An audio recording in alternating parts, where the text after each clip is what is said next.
welcome to Middle Maker, and this is my channel which is all about my Etsy journey and the things that I learn all along the way. And it'd be great if you came along too, and if there are any tips that you can pick up on the way, absolutely brilliant too. I'm not an expert, but these are just the tips that I've learned that I can pass on to you to help you with your Etsy journey too. So we're going to do a little brief introduction this morning for my business mini series. Now, my business mini series, again, I'm not an expert, but this is something that I have been learning along the way. And so I've done things in a very muddled up way. And maybe you have too, but these are the things that I have had to think about on the way that would be useful to have thought about before. So today we're going to talk about you and your craft. Okay, so this is about you and your craft. Now, your craft could be anything.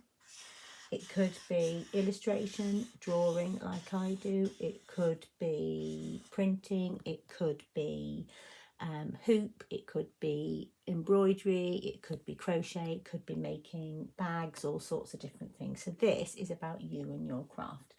So I've outlined all the things that we're going to talk about in this series. So we've got planning. So up here, we've got planning. We're going to talk about planning. Why is planning so important? Why is it important? Why do you need to plan? Why do you need to think ahead of time? You need to think ahead of time because it'll save you money. It'll save you time. It'll save all those moments of faffing about thinking, what am I going to do? How am I going to do this? How am I going to do that? You're going to be able to block time out. You're going to be able to block sessions. So you'll know that on one day you're going to be doing advertising. You'll know that on another day you're going to be working on your packaging, etc., etc. So planning is really important because it saves time and it saves money and makes you more efficient. So talking about selling platforms. Okay, how are you going to sell your craft and how much do you know about selling it? So we're going to sell on Facebook. You can sell on Instagram. Now, you can do the shops on Facebook and Instagram, or you could actually go out and see if you could get your stuff in shops. So things like garden centres, love garden centres. National Trust love to support local artists. Cafes like to support local artists. Little shops like to support local artists. We are in a very difficult time, and I think one thing that's come out of COVID is that everybody is really supporting each other. So things like shops and cafes are a really good thing. You can just say, look, how about, have you seen what I do? How about putting one or two in the window? If they sell, we can do you a few more. Garden centres, email them, message them, just say, hi, got some stuff, would you like to see it? Come up, is there any possibility of putting it in there? You've just got to be brave and just have a really good go. And don't worry if you've had knockback, because somebody else will take on your stuff and somebody else will go, actually, that's the stuff that works for us. So we're also going to talk about craft fairs, okay, now, and markets. Now, there aren't many craft fairs and markets around at the moment. We've just started doing it. So some things are coming back on, and so, for example, I have booked a couple of craft fairs and paid for them, but they might not go ahead because of COVID. So you do have to sort of plan for that in mind. So plan to be positive and optimistic, but bear in mind that it might not go ahead. But this is a slow process, and this could be something that would work next year. Markets, again, similar in your local area. You will have craft markets, you will have farm markets, you will have all sorts of different things. So look on your council's webpage, look it up on Google, find out to see what markets are in your area. Now, there are two things that you might need if you go to your markets, and they are public indemnity. You might need that, and public liability. They are insurances. They are quite cheap, but you need them. Public indemnity is the insurance that you need if you say something to a client and you've promised them something, or you've done something, or you've said something and they've taken your advice. That covers you in case they come back and say, you said this wasn't right, da da da da. So that's your insurance about things that you say. Now, I don't know what your crafting business is, but it could include that. So that's something to look at. It's not a definite, and it's not definitely needed, but it is something that is worthwhile to think about because it is really cheap and you can get it together. With your public liability, now public liability is when you go to a craft fair or a market and someone trips over your stall, or someone snags their finger on a nail that's sticking out on one of your displays. So public liability is the insurance that you need that will cover you in case somebody has an accident around your stall. And most markets and craft fairs will expect you to have public liability, but again, it's really cheap. Now, my public liability and public insurance comes to about £10 a month, okay, for the two. It's not very much, but it will support me if I need it to. Okay, so social media. You're going to go on your Facebook, you go on Instagram, TikTok and Pinterest. You can't see that. So Facebook, absolutely brilliant. If you are a middle-aged maker like myself, then Facebook is the platform that will sell to your market, because Facebook has lots of people on it that are the same age as me. It also has so your car boot sales online, it has your markets online, it's got loads of different groups. So what you need to do is you need to join those groups, and then often when you put a little advert on or a little sort of post, because you don't have to pay for it, then you can put them on free to lots and lots of things. So the car boots will often be linked, so you can put them all on at the same time, etc, etc, and we'll talk about that. Instagram, again, social media, absolutely fantastic. Put a post on and we can talk about that. TikTok is for the younger generation, I would say. However, I think it's growing in speed, because actually I think it's becoming quite a good selling platform. If you can make a little good video or something, then people watch it, and then bada bing, get your product. Pinterest. Now, I love Pinterest. Pinterest is absolutely brilliant for ideas. It's absolutely fantastic. I've got tons of boards and I love it. I do put my things on Pinterest. However, with Pinterest, you have to start sharing boards, and that's actually quite hard to do, because what you have to do is be invited. So it's a bit harder to access on Facebook and Instagram, and it's but it is a really good platform, but it's just harder to sort of get into, so we'll talk about that. So the next thing we'll talk about is marketing, your adverts. Now, I do adverts I consider to be free adverts posting on Facebook, and a lot of my sales have all come from me posting on social media.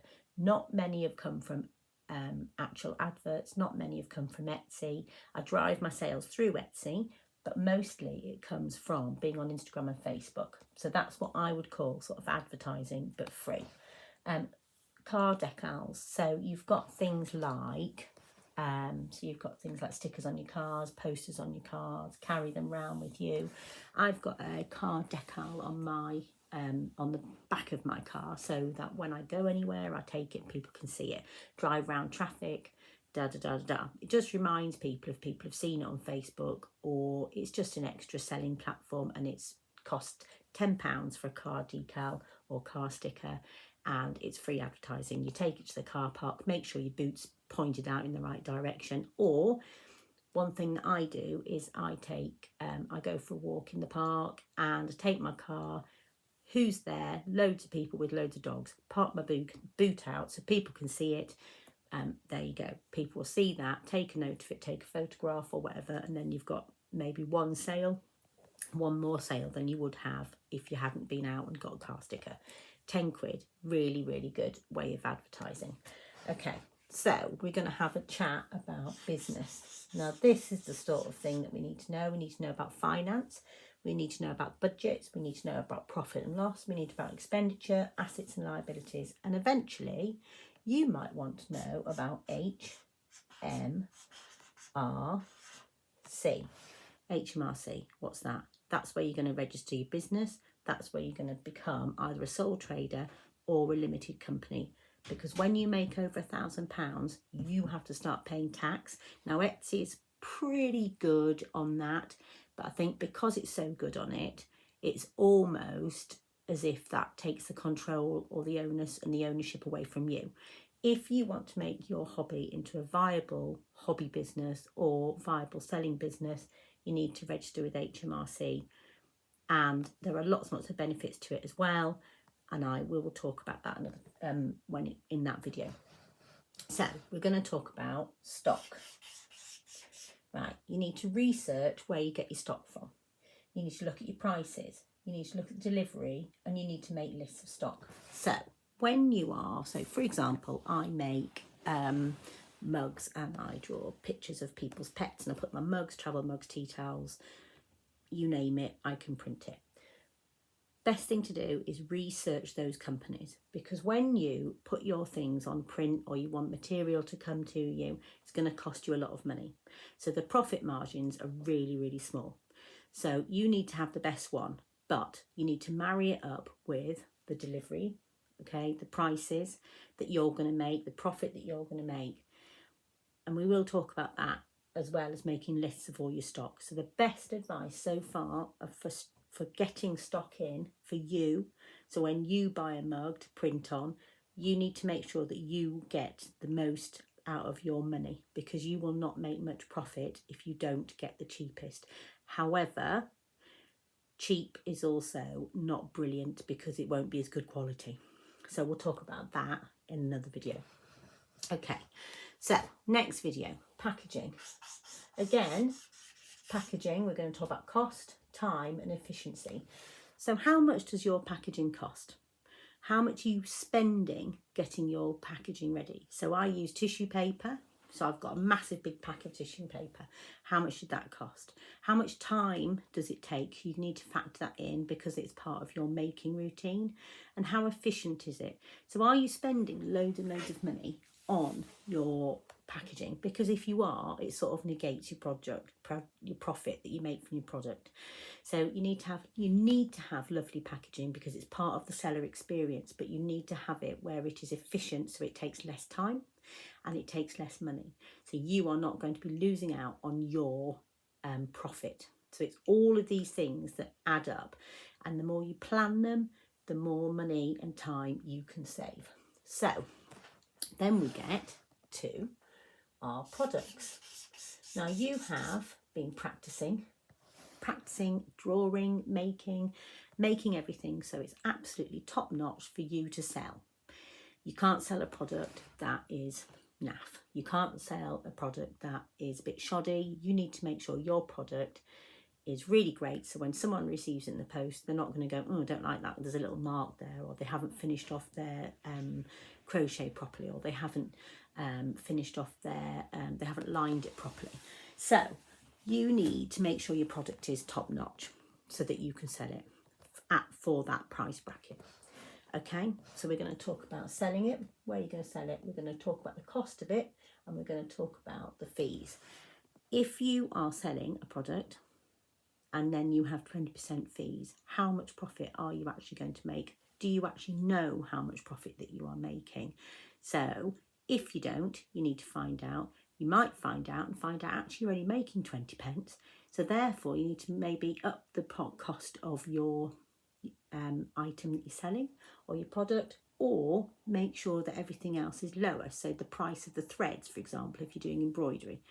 So it's all about planning it and making sure that you are efficient cost-wise and time-wise. It's all about saving money. So finally, the last little video that we're going to do is how to do stuff. So now if you're like me, okay, I've had to learn how to use Facebook Shop. I've learned how to use Instagram. I know how to manipulate images. Do you know how to manipulate your images so that they are one of the best qualities for Instagram and for Facebook? Now, Instagram and Facebook have different sort of restrictions, and so do websites. Now, they all want to have, usually it's a ping or a PNG or a JPEG, but it's got to be a certain amount of pixels or a certain size. Sometimes it's too big, sometimes it's too small. Sometimes you put it on and they go, no, it's got to be this size, and other times you've got to go, and it's very frustrating, especially when you don't know what you're doing. And then it also leads for you to sort of maybe give up. And actually, in our little video, I'll just show you really simply. I'm not an expert. And the other thing that I was going to talk to you about how to do stuff is on a lot of these videos you see, so if you're making stickers, for example, don't rush out and go and buy your Cricut printer. Okay, don't just rush out because you've seen it on YouTube, you've seen all the people using it, and yes, they do lovely stickers and things like that. Think about and be a little bit savvy, because actually you need to save money. There are a lot of printers out there that are multi-purpose. There are printers out there that will print stickers on sticker paper, but that will also print prints, will also print greeting cards, will also print normal run-of-the-mill letters. So don't just rush out and buy the first printer that you see. You need to sort of be savvy and think about how you're going to save money by getting a multi-purpose printer, for example. So we'll talk about that and equipment. Ultimately, you need to start off your business with as little overheads as possible, save money, save time, make more profit. Okay, I will see you for the first video shortly. Bye.